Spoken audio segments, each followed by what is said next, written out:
Laxatives demystified. Fast guide for nurses and medical students. Laxatives.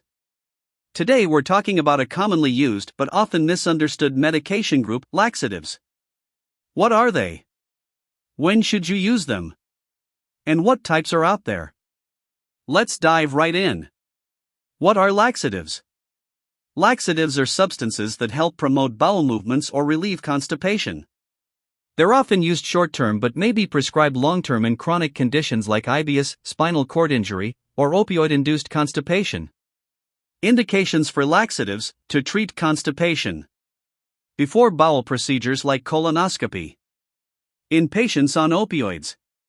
To prevent straining, e.g. post-MI, post-surgery. In cases of neurogenic bowel, e.g. spinal cord injury. Types of laxatives and their actions. Let's break down the 5 main types of laxatives along with how they work and examples. 1. Bulk-forming laxatives. Action. These mimic dietary fiber. They absorb water into the stool, making it bulkier and easier to pass. Mechanism: stimulate peristalsis by increasing stool mass. Example: psyllium, metamucil.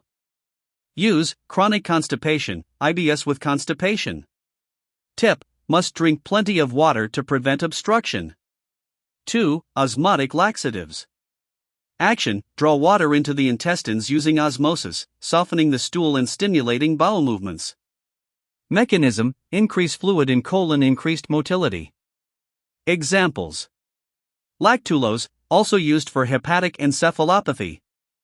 Polyethylene glycol, PG/MURAT-LAX. Magnesium hydroxide. Use: chronic constipation, hepatic encephalopathy, lactulose. Monitor electrolytes with long-term use. 3. Stimulant laxative. Action: directly stimulate the nerves in the intestinal wall to increase motility. Mechanism: increase peristalsis and secretion. Examples: bisacodyl, dulcolax. Senna, Senecot. Use: short-term relief, opioid-induced constipation. Can cause cramping. It is not recommended for chronic use due to the risk of dependency.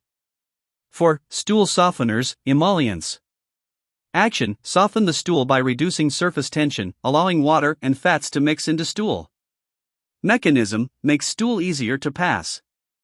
Example: docusate sodium, cholase. Use: post-surgery, post-MI, hemorrhoids, where straining should be avoided. Often used preventatively, not for acute constipation. 5. Lubricant laxatives.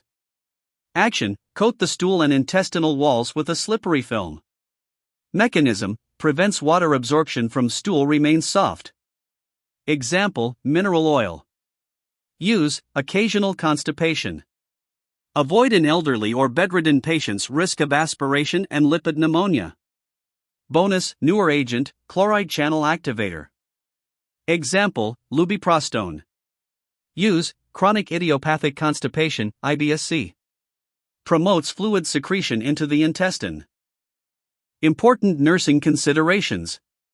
Always assess bowel patterns before giving laxatives. Educate about hydration and dietary fiber. Monitor for electrolyte imbalance. Avoid chronic use unless medically indicated.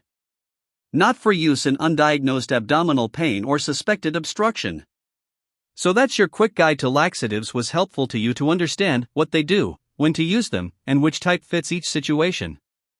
Don't forget, lifestyle changes like fiber, fluid, and activity are first line.